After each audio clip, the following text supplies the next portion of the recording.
All right, so thank you for inviting Ian and I to speak. We're very honored to be the first talk of your season. We didn't know that before tonight, so thank you. So the title of our talk is Revisiting Shell Midden Archaeology of Port Joli Harbor using Sclerochronology and Radiocarbon Analysis of Maya Arenaria. So we're just going to start off with an introduction so you can kind of get to know us a little bit and our research focuses. My name is Marisa. I'm a third year MA student, and my main research interests are radiocarbon and infrared spectroscopy. And I'm really interested in studying how and why archaeologists look at temporality and chronology in the way that they do. So I'm going to talk a little bit about that later. I'm Ian. I'm also a third year MA student, and my research interests include Shell Midden archaeology, bivalve sclerochronology, and historical ecology.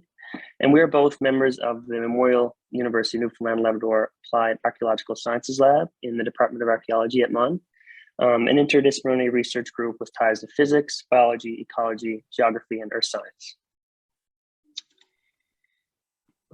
So we're going to start off again with a little bit of some background information about Shell Midden archaeology in case you aren't familiar with it. But if you're an archaeologist working in Atlantic Canada or any kind of coastal area, chances are you're roughly familiar with this.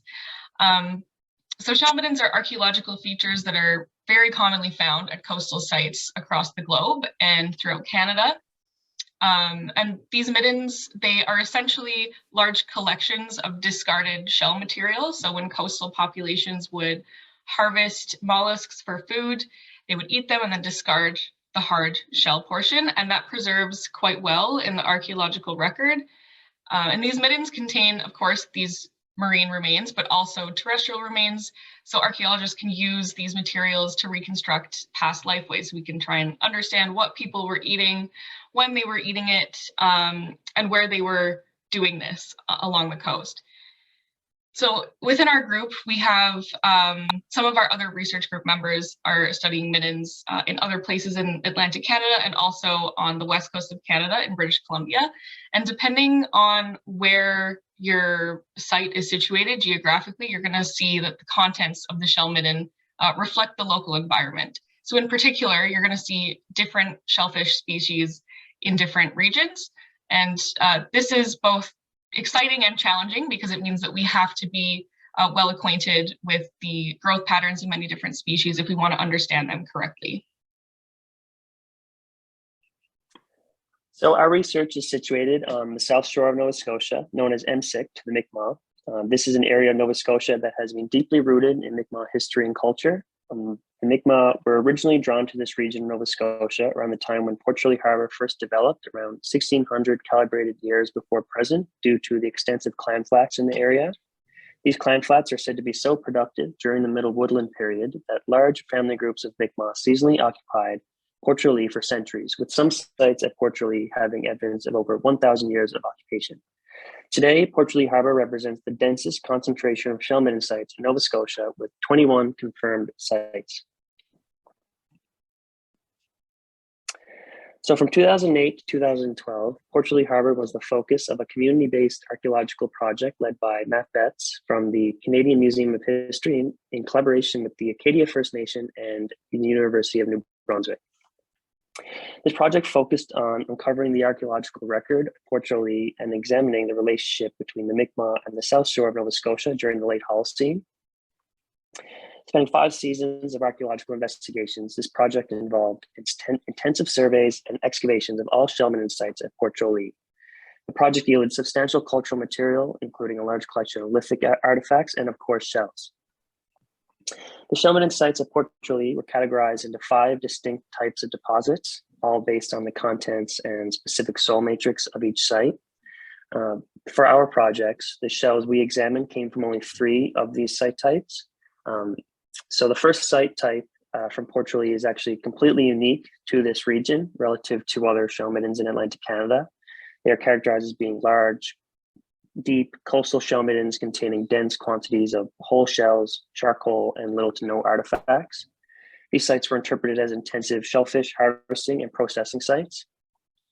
And the second site type were large shell-bearing black soil middens containing high amounts of organic matrix and lithic debitage, with small quantities of crushed shell. And these sites were interpreted as recurring dwelling sites. And then the last site type that our shells come from were characterized as being interior camps near fresh water that contained rich deposits of lithics and charcoal with little shell.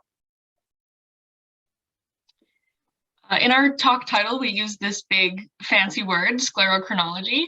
And this is just a fancy term for describing the study of the growth lines in the hard shell material. So marine bivalves like clams, mussels, and Ian's going to talk more about the specific species that we both study. But they're very useful because they serve as past environmental proxies. And that just means that we can study past environments by studying the shell material itself. And shells grow sequentially, kind of in a similar way to the way that trees grow. So trees grow and they form these annual growth rings. And within the hard shell material, we can see both annual and subannual patterns. So when conditions are favorable and shell growth is faster, then we see a growth increment form, which is shown on the right in the figure. And when there are less favorable conditions, this causes slower growth and this forms a growth line, so a darker band visible in the shell. And this growth is directly influenced by both the environment and human interaction. So changes in temperature, salinity, and freshwater influx into the environment in which the shell, the mollusk is growing, that's going to affect the growth rate of the mollusk. And human harvesting practices, so particularly how intensely people were harvesting these species, so how frequently they're going out into the clam flats and digging these up, that's going to affect the amount of growth lines that we see in our archaeological samples. So in Atlantic Canada, shell middens most commonly contain the shells of the soft-shell clam, Myiarinaria. The shells of the soft-shell clam are composed entirely of aragonite, a crystal structure of calcium carbonate. This makes the shell soft and very fragile, and they do not preserve well in archaeological contexts. Typically, the only thing that's actually left is the chondrophore. And unlike most shells in sclerochronological analysis, where the ventral margin is used for growth line analysis, the chondrophore hinge region is used in Maya. Luckily for us, this is the portion of the shell that contains the full record of the shell's growth history. I also want to point out that as these mollusks are growing and biomineralizing the shell material, they do so in equilibrium with their ambient environment. So that means that the shells actually incorporate oxygen and carbon isotopic signatures of their local water into that shell material. And this is really useful because that means that by studying the oxygen and carbon isotopes in the shell, we can infer the environment in which the shell was living. So there are 3 oxygen isotopes that exist in nature, 16, 17, and 18.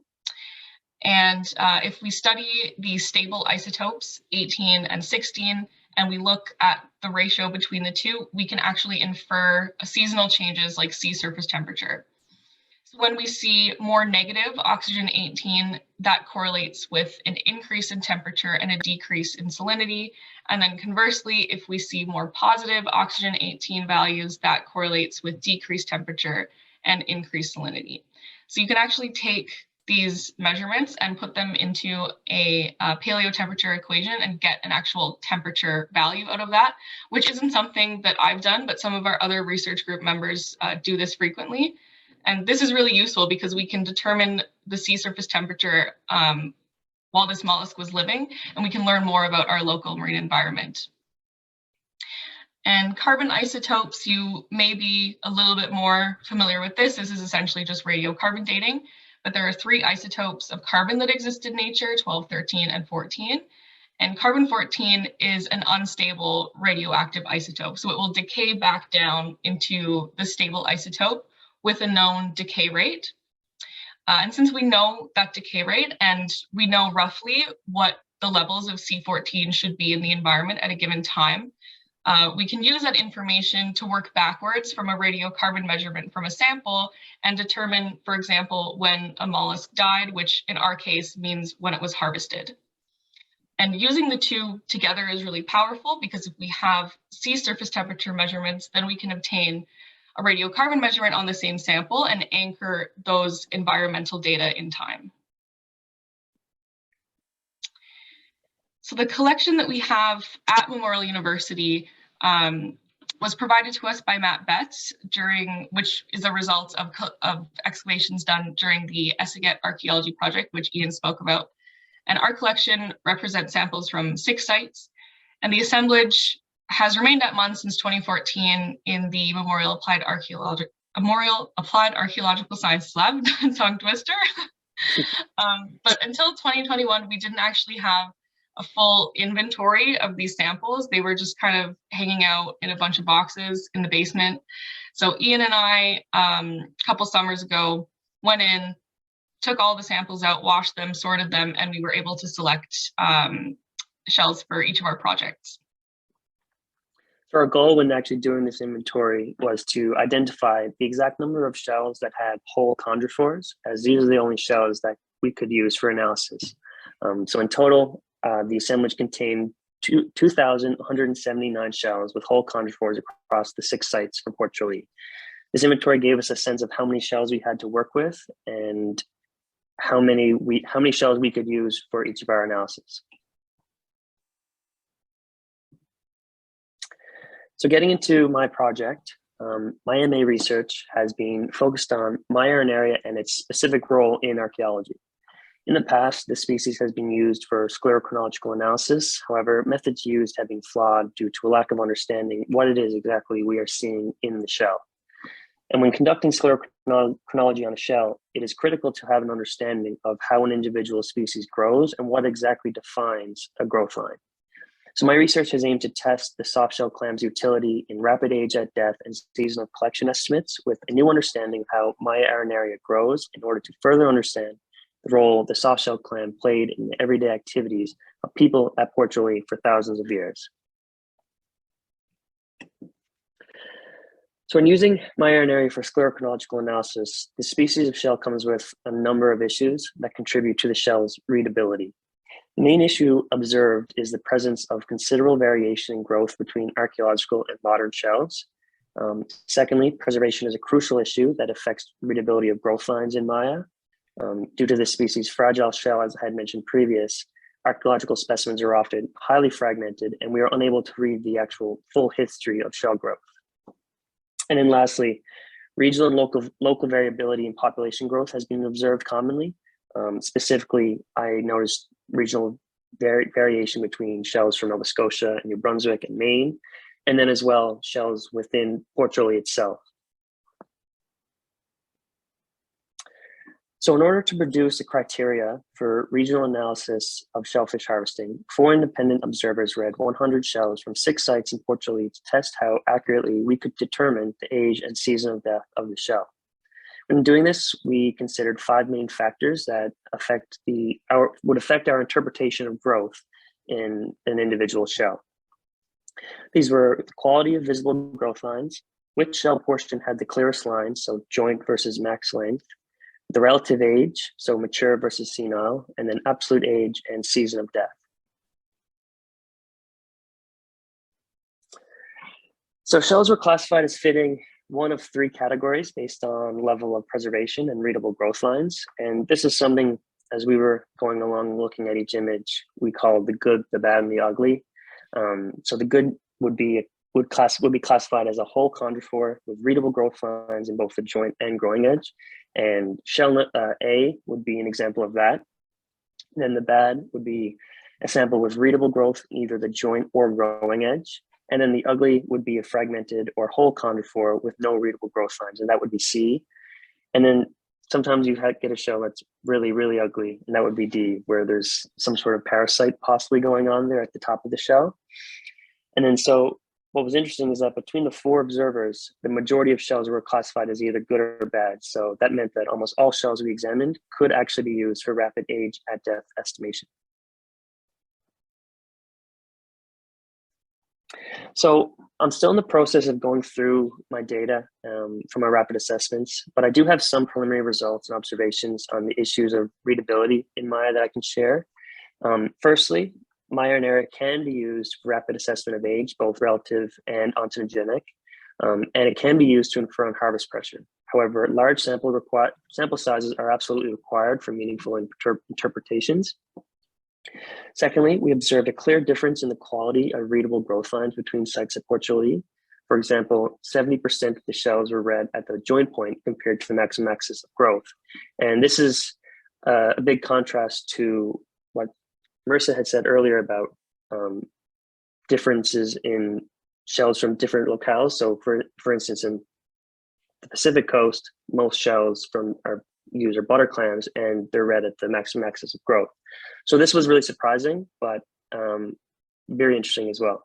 And then lastly, seasonality cannot be reliably interpreted in archaeological shells. However, clear, warm and cold growth can be observed in live collected shells. Additionally, I have some preliminary results and patterns regarding shellfish harvesting in Port Joli to share. The main thing that I observed is the difference in shellfish harvesting pressure between two specific sites in Port Joli. The results from our rapid assessment align with the previous report from Matt Betts' site reports that one of the sites, ALDF 24, which was categorized as the first site type I mentioned, which was an intensive coastal shellfish processing site, this site had the most shells with mature growth, which indicates high levels of high harvest pressure at the site as shells have less time to grow. Likewise, ALDF 8, which is an interior dwelling camp, had the oldest shells, which indicated a less intense harvest pressure. So these early conclusions are quite interesting as they clearly align with the past interpretations of these sites from previous research. So as I continue to work through all the hard data, I hope to find more of these patterns and continue to paint a bigger picture of the role shellfish played at Port Joli. And with that, I will pass it along to Marisa. Cool, thanks, Ian. So I'm going to talk a little bit about my project, which has quite a different focus from Ian's project. I'm focusing really heavily on radiocarbon in these marine mollusks, so in the Maya-Aran area. And I talked a little bit about radiocarbon measurements before, but I'm just going to get into a little bit more detail about marine radiocarbon specifically. So it is very useful and it is used very frequently in coastal sites, but it has some very unique and very challenging challenges. So one of the big ones is this local marine reservoir offset. On average, we have two global marine radiocarbon reservoirs. We have an atmospheric reservoir and a marine reservoir. And the C14 levels in the ocean are depleted with respect to those in the atmosphere. So when you map this using the radiocarbon decay rate, it corresponds to a couple hundred years. So the carbon in the ocean appears a couple hundred years older than the carbon in the atmosphere. But depending on where you are geographically, and it can vary across time as well, so across space and time, you're going to see that those levels shift a little bit. So the ocean might appear a little bit older or maybe a little bit younger than the atmospheric reservoir, and this depends on ocean upwelling and local environmental conditions. But this is absolutely crucial that you have a value that you trust for delta R if you're going to calibrate marine dates. And then the other factor that is quite challenging is intershell radiocarbon variability. And what I mean by this is that if you have a shell sample and you take radiocarbon measurements at different locations within the shell, you will get different values. So the goals for my project are to calculate an archaeological delta R for Port Joli Harbor. And currently we only have modern delta R values. So I want to try and see what it would take to construct and calculate an archaeological one that people could use to calibrate other marine samples from Port Joli. And then I also want to investigate this radiocarbon variability in Maya-Aran area because, as Ian has laid out, it has some very interesting and unique growth patterns. There are a couple different ways that you can calculate delta R. So I'm just going to refer to local marine reservoir offset as delta R to save my breath a little bit. The method that I'm using is with marine terrestrial pairs. So there are already terrestrial samples that have been radiocarbon dated from Port Joli. And we have an abundance of shell material at Memorial.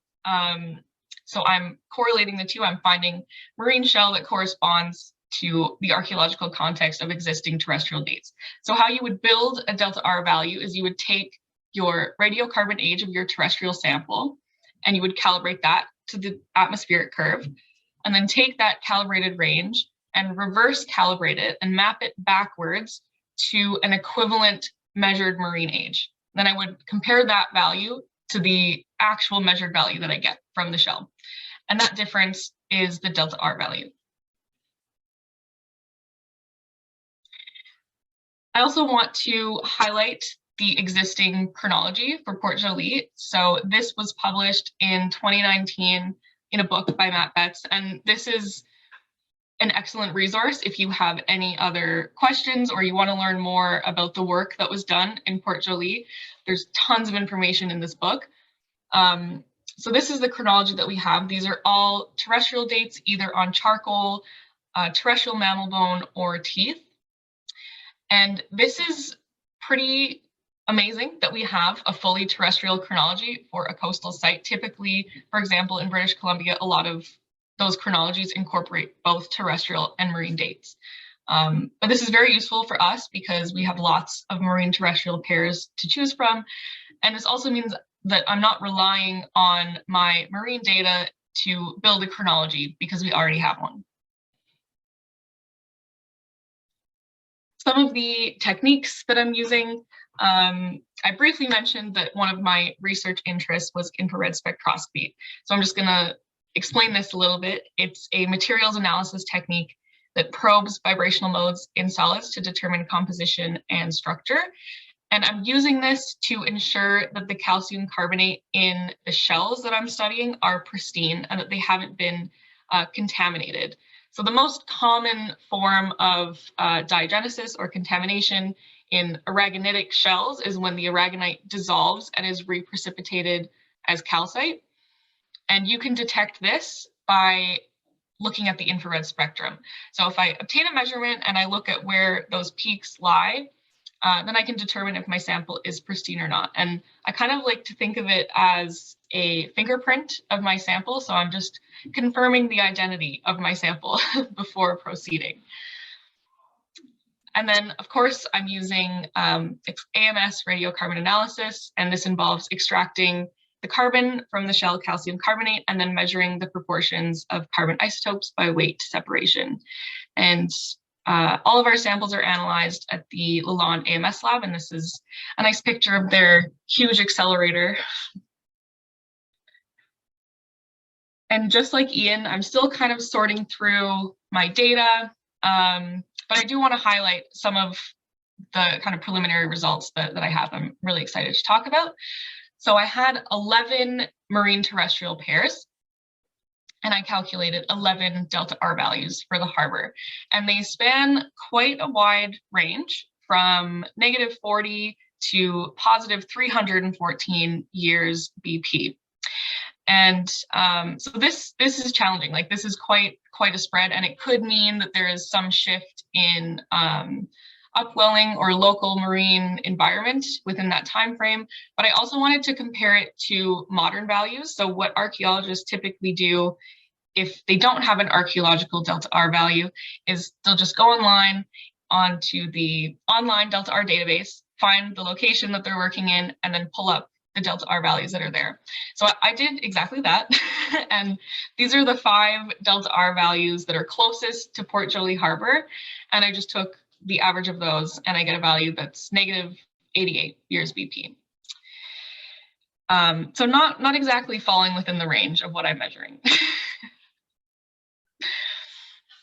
I'm definitely seeing this mismatch between modern and archaeological delta R, but something else that makes this even more challenging is that it's really difficult to refine very detailed patterns or changes in delta R when you're using shell because of the effects of sampling and intra-shell variability. So I did an additional test to kind of see how much an effect this intra-shell variability could have for Maya. I took one sample from the chondrophore, which, as Ian mentioned, contains a complete record of growth.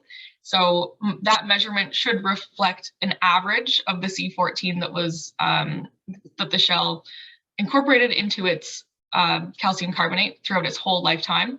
And then I took another sample from the ventral margin, which is only the region of newest growth. And here I'm just reporting the fraction of modern carbon values. So that's not a calibrated date. So those values are different within their uncertainties.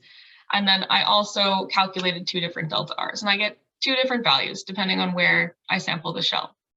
So this is slightly troubling. And I really want to emphasize why this is important for archaeologists, because I know I gave a lot of kind of like technical information, but ultimately what this means is that different delta R values result in different calibrated age ranges. So this will directly impact chronologies if marine dates are incorporated. So in many other places in the world where people are doing coastal archaeology, it's usually a mix between terrestrial and marine dates that end up together in these chronologies. And I think as archaeologists, we have to be mindful of this and understand our samples. So for us, understanding how Maya grows is crucial to making decisions about how we sample it for radiocarbon. And just to kind of drive this point home, I took my 2 most extreme values. So this is the modern delta R value of -88, and then one of my calculated delta R values of 314, and I calibrated the same measurement using each of the values, and the calibrated range shifts by about 400, 500 years. So this has very real consequences for archaeologists. And lastly, just kind of want to touch on some future directions in our lab group and kind of where we see this research taking us in the future. Our group is really heavily involved in the climate and ocean dynamics informing resource management and adaptation policy project, COD-REMAP for short. And this is an interdisciplinary project where we're working with archaeologists, biologists, and oceanographers to kind of build a more complete picture of the North Atlantic during the Holocene. So for my data specifically, I really hope to situate Port Joli within the broader climate and oceanographic environment, and hopefully that can provide me with some insight on the wide range of values that I'm seeing. Oh, you're muted, Ian.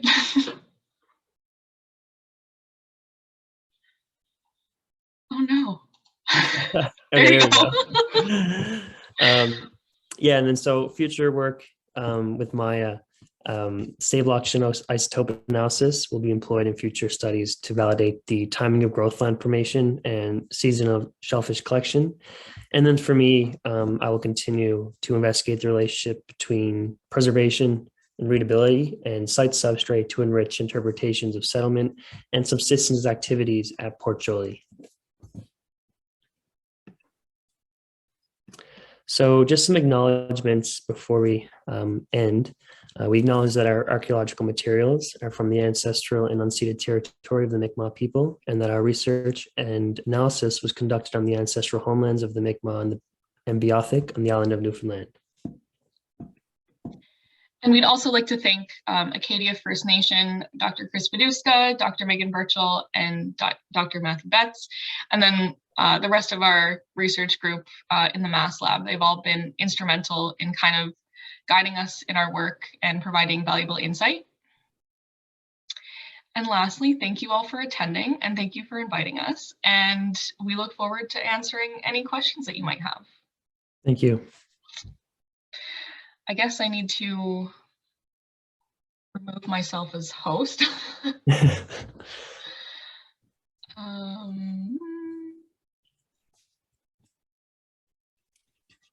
Hi. Well, thanks a lot. That was great. Let me just get this here. You can leave yourself as host in case someone wants to take a look at one of your slides or something again. If folks want to ask questions, they could either raise their hand, I think is an option, though I don't know how one does that. Oh, there's so if you hit reactions and then go to raise hand, You can do that, then we can unmute you at that point. Just we don't want, we have over 30 people here, so could easily be people talking over each other, or as Terry's just done, typing in the chat works as well, and we can get to those. So Marisa and Ian, I can read questions to you if that's helpful, and you can go from there. Sure. So Terry asks, what do you mean by rapid age assessment versus non-rapid? I'm assuming it's a technical. Right, that's a great question. So what I mean by that is when you look at studies that have used this species in the past for sclerochronological analysis, and any species for that matter, there isn't a set of methods that you can just replicate. So if I have a assemblage of shells, I couldn't just say, okay, so this is what they did, I'm going to replicate that. So what I've tried to do is a cost-effective, rapid assessment of age. So anybody can take these methods and apply them to any assemblage of soft shell clams from Nova Scotia, New Brunswick, Maine, and sit down, you image them, and you rapid assess them. So what we actually did, getting into the nitty gritty of it, was we had 100 images on the screen, and we went click, click, click, click, click, and 4 of us counted the rings, the growth lines of each shell. And so that's what that rapid assessment means. And it's mainly just so we can replicate these results. And that's like, I kind of touched on it. I didn't get in depth into it. Maya, not only is it a problematic species with preservation, it's been a weird species in terms of what has been done on it in the past, say, 20, 30 years in comparison to what has been done in the Pacific Northwest of Canada. There hasn't really been a set of methods that everybody kind of just uses when analyzing them in sclerochronology. So that's been the main goal of my research. So I hope that answers the question. If not, I can ramble on some more. Thanks for that. Like I said, if you have questions, you can either raise your hand in reactions or type it into the chat. We have a question from Petra. Is Maya aeronera a filter feeder or a detritus feeder? From my understanding, it's a filter feeder, but I can't say I'm 100% sure. A part of this research has been delving into the biology and the ecology literature. And as Marisa said, it's so important to understand how these shells grow. But as far as I know, it's a filter feeder.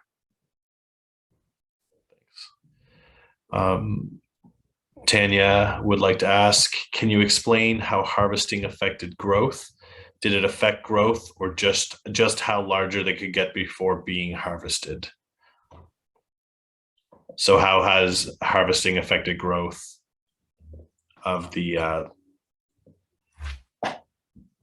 Marisa, I guess, do you want me to take that one as well? Sure. Yeah, that's more your ballpark, I would say. Yeah. Make sure I answer correctly. So as you picture a clam flat, there's hundreds, thousands of clams. If they're being harvested every day for hundreds of years, the shells have a shorter period of growth. So when we look at 100 shells, just say that was my sample size, we haven't got the exact number, the average of the entire assemblage yet, just we haven't really gotten into that data set yet. But if you have 75 to 80% of your sample young shells, that means that the shells had less time to grow and they're being harvested more frequently. Likewise, if you had an assemblage of 100 shells and you had a lot of older shells, it means that shells weren't being harvested as frequently. And that's what I talked about, how you need to have a large sample size, because in order to make these interpretations, you need a larger sample size. So again, I hope that's answered the question. Makes sense to me. Any further questions? I have a question for Marisa, I guess. Sure. You mentioned that when on the hunt for delta R values, you're only able to identify 5 different values for the area. That's obviously a small data set. What would be an ideal sample data set to compare your research to? I've been thinking about this quite a bit. I think that what can tend to happen is when you prioritize just the number of data points over the quality of the data, I think that can be an issue because, I mean, like I have 11 data points, but if I average all of those, I'm potentially averaging over real differences in environment, which is kind of my fear. So I think having a large data set is important, but you also need to really do the background work to make sure you understand how and why the data were collected in the way that they were, and if there could be any, kind of interfering factors, like if it was, if it's across a really large temporal range, then you risk seeing variability over time, which can happen. So I think that you want a lot of data, but you also need to do an equal amount of work to make sure that that data is reliable. Very fair. Yeah, I just know there's not a lot of additional work with consulting as far as radiocarbon dating in the province, so it's hard to get additional data points for that. Yeah, it is. And I think I usually recommend that if you can calculate your own delta R values, because then it's very context specific, which is important, but that's also expensive. Like that might not be in the budget for projects to be, getting, 5-10 radiocarbon dates just to calculate a value. So it is challenging to find that balance. Absolutely. Sheila just mentions enjoyed the research and has previously visited Rice Lake Middens. I believe that's in Ontario as a child. We have another question. Oh, so a follow-up from Sheila. The new data and examples of seafood is fascinating. Another question from Terry. When sampling shell material for C14 AMS analysis, is it important to avoid sampling the material from the outside of the shell? Is contamination from marine oils an issue there? So yeah, I mean, any kind of contaminant in the environment could affect your measurement. So what I did when preparing my samples, and actually what they do at the lab, if you send your sample to the Lalonde AMS lab, for example, they'll actually remove the outer 20% of the shell carbonate with an acid etch. So they'll just dissolve that material in acid. So any surface contaminants will be gone. So yeah, I mean, it's making sure that your samples are pristine is very important. So part of that is taken care of with the screening that I do with infrared spectroscopy. But then any other, surface contaminants can and should be removed before you get a measurement.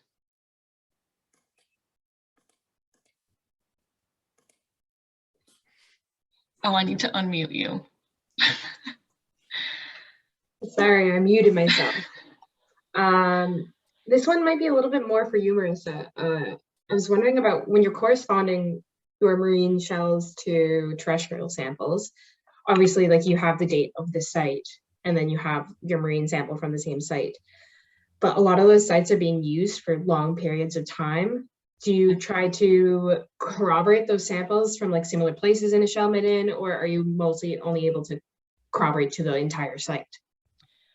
So luckily, I was able to do it within, more specific within the stratigraphy of the Midden. So in our collections at Memorial, things were already organized into bags with specific Midden, specific layer, which we were very lucky that it was like that. Otherwise, I would say my data might be meaningless. But yeah, so I was able to do that. And when, I think you can still see my screen here. This chart, I intentionally chose pairs that spanned the whole range of the site occupation. So these values are like specific to that time period. That's corresponding to the terrestrial date with that layer. Awesome, thank you. Natalie has a question. How many shells were collected that are usable for your research? I helped with excavations and carried hundreds of pounds of bulk Midden samples from the site. It's nice to see they're being used. Thanks. Yeah, that's really cool that you were actually at the site. That's awesome. So yeah, we touched on it briefly there. We when we did the inventory, I mean, there was hundreds, thousands more shells that we counted, but we were mainly looking for the ones with the chondrophore, the hinge of the shell. So we counted, I believe it was 2,179 whole shells with chondrophores intact that we would be able to use for our research. But that's not the entirety of the assemblage of shells from Port Joli, because that's only 6 sites of the 21. I am not entirely sure if there exists shells from the rest of the Middens. I only know what we have at Mon. So yeah, so around 2,179 shells with whole chondrophores, but my sample size was only 100 just because it was mainly to just test the utility of the shell. But for future research, hopefully we'll be able to kind of take these methods and apply to much larger samples to get a really broad picture of what the practices were there. So Tanya is asking Ian, could you use lipids and proteins to assess seasonality? Couldn't remember the details from Gorham's cave, but that's how they assessed seasonality. I'm not sure if that's what you use, but it's something, it could be worth a chance. Mm-hmm. Yeah, so it's when Joanna read out our bios at the beginning of the presentation, she touched on how that my research was on stable isotope analysis. That is an outdated bio from pre-pandemic. So yeah, no, I haven't touched on any of that really. Marisa might actually be able to touch on that more than I am. So yeah, I might be thinking of it in a different way to the context of the question, but I know that you can you can extract the protein from the calcium carbonate. So like the calcium carbonate in the shell is arranged into kind of little crystal units, and then those are kind of held together by a protein matrix. So I have heard of people extracting the protein and then getting different dates on the actual carbonate versus the protein, which isn't something that I have done or looked into, but sounds very interesting. I'm not sure if that's what you were referring to or not, but yeah, there's tons of different kind of avenues for exploring shell, almost too many. There's so much we can do, and we always say, what if we did this? What if we tried this? And at the end of the day, there's only so much we can do during a master's program. So that's why it always goes into future directions. Yes. Paul wants to let us know that soft shell clams from the South Shore are delicious, and wondering if you had a chance to sample. Yeah, due to COVID, I wasn't able to actually even visit the sites or dig any live collected, but I did have some live collected that our supervisor was able to get for us. But I have tried soft shell clam, and they are delicious.